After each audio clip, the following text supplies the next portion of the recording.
kind of doing it. Okay, thank you.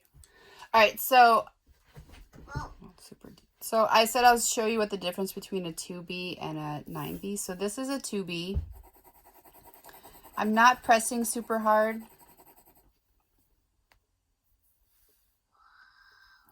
So that's how you do it. Okay, and I'm also drawing on a hard surface, and then this is a 9B. I'm using the same exact pressure, and you can already see the difference between One's the... lighter and then the other one's dark. That's right. This is the 9B and that's the 2B. So you can already see the difference just using a different pencil grade. Okay. But what we're going to do really quickly, and if you're following along on the computer, you're going to do the same thing. You're just going to make a box, a rectangle.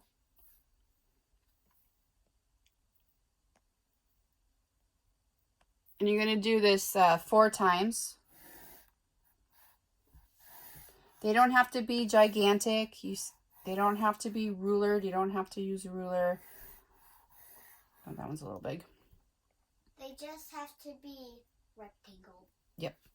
And I drew mine big, but you can draw yours a little bit smaller. And then you're going to divide it into 5 sections. So I'm just going to draw a line to copy each one all the way down. So I have 5 sections.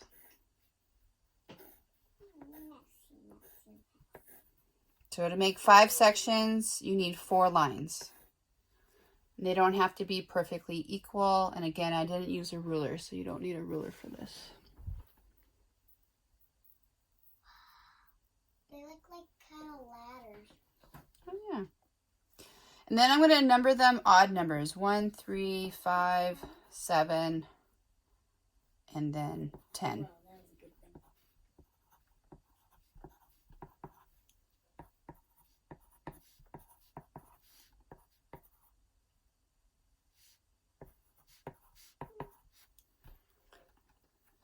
You're a good drawer. I haven't drawn anything yet, silly. All right, so this first one is going to be shading. I'm going to teach you how to do shading, stippling,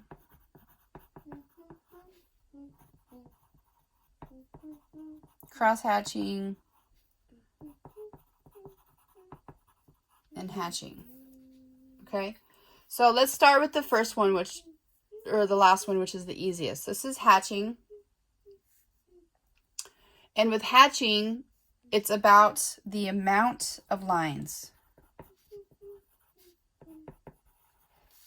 Okay, so the more you have, the darker it's going to be. So the less lines you have, the lighter it's going to be.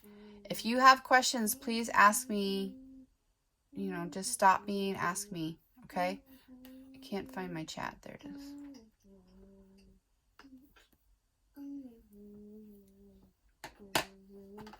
You can use a marker with this one or a pen. Those are also fine. So you either want a sharp pencil, yeah, or you can use a pen. Or you can use anything that is light or dark enough so that we can see it. That's right.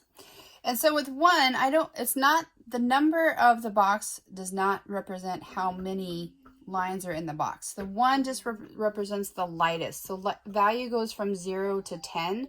So the lighter the value, the lower the number. Okay, so in my first box, I'm just going to do diagonal 3 lines. Remember, it's the amount of boxes that you have create the darkness of your image. Okay, so number 3, I'm not doubling it. All right, I'm just going to add more lines. And then number 5, I'm going to add even more lines. And you see that my lines are getting closer together. And I'm going all the way from one side of my box to the other side of my box. And I'm not doing these zigzaggies. I'm not going like this. This is just a squiggle. Okay, I don't want squiggles. I want nice, clean lines.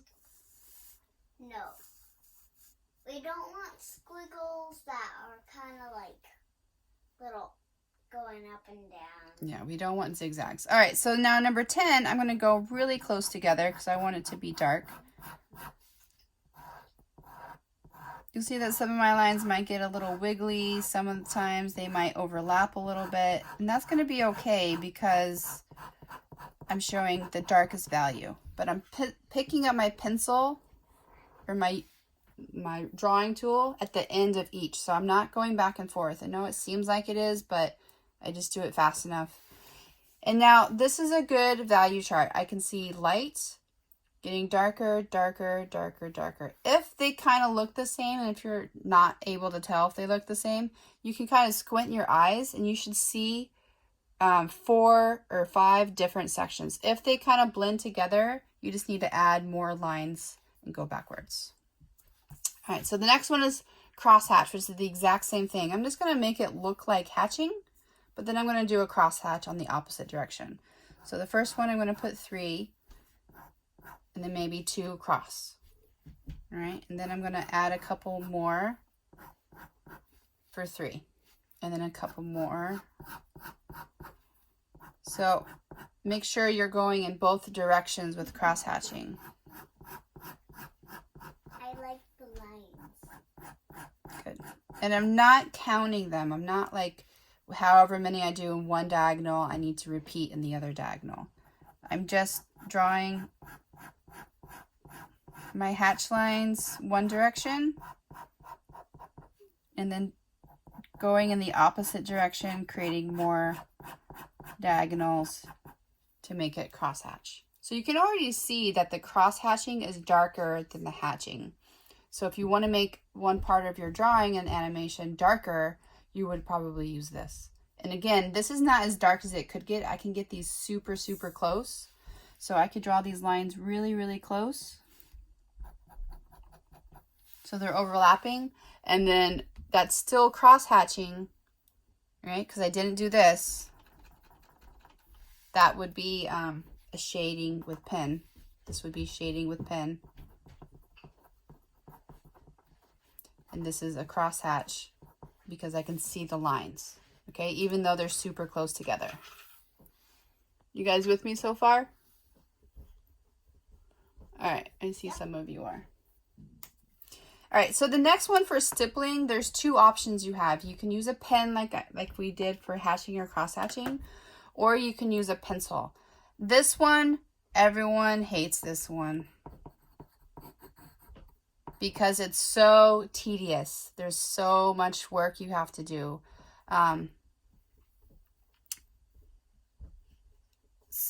Yeah, Sam, I'm sorry. The video is lagging, but I'm recording and you can go back and watch it in real time. So I like to do stippling with pen because it doesn't hurt as much. But when you're doing stippling, what you want to make sure you're doing, if you're doing with your hand, I'm going to angle my pen paper here, is all you're doing is I'm keeping my hand down. I'm keeping my hand down on the paper and I'm just tapping my pen. I'm not. You're not forcing it to tap. That's right. And I'm not doing dashes. Dashes are not the same as dots. No, they're not. No, they're not. All right. So if you do it super fast, you're going to get these dashes. So this is why I like to do it with pen because I think it's easier to see. But the first thing you have to do is be a ninja. So I'm going to do a couple of dots. And remember, I'm not just doing 1 or 2, right? So that makes it a little bit. And then I'm going to do more.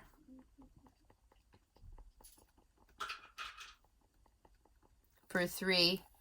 And then I'm going to go more. I'm not going to do all this. It'll take forever. Go more and more and more and more. And then when I finally get to 10, my dots are going to be super close together.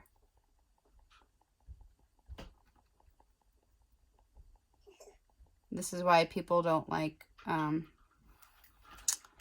stippling because it's such a pain in the butt. What do you mean? Well, it's very tedious. Okay, so that is my stippling, right? The other thing it is not It's not circles, filled in circles. You can see how much more time I'm spending. It's just dots. Dots are just the tip of the pen. Okay? Any questions on stippling? I'm not going to do the whole thing because it really takes a long time. Okay. So our last one, which is the easiest one, and I saved it for last, is because it's just so much, everyone's used to this one. All right, so when you're doing a level 1, you're just going to barely add any value. You can see I'm holding my pencil differently. Usually when you're drawing, you hold like this.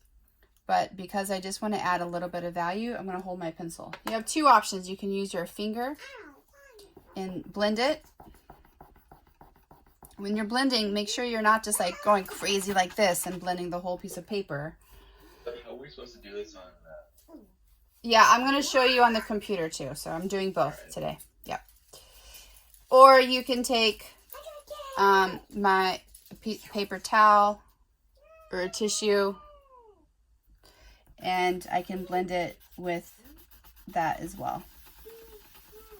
Again, you want to make sure you're not going crazy and just like blending it really harshly. So now I'm going to do number 3.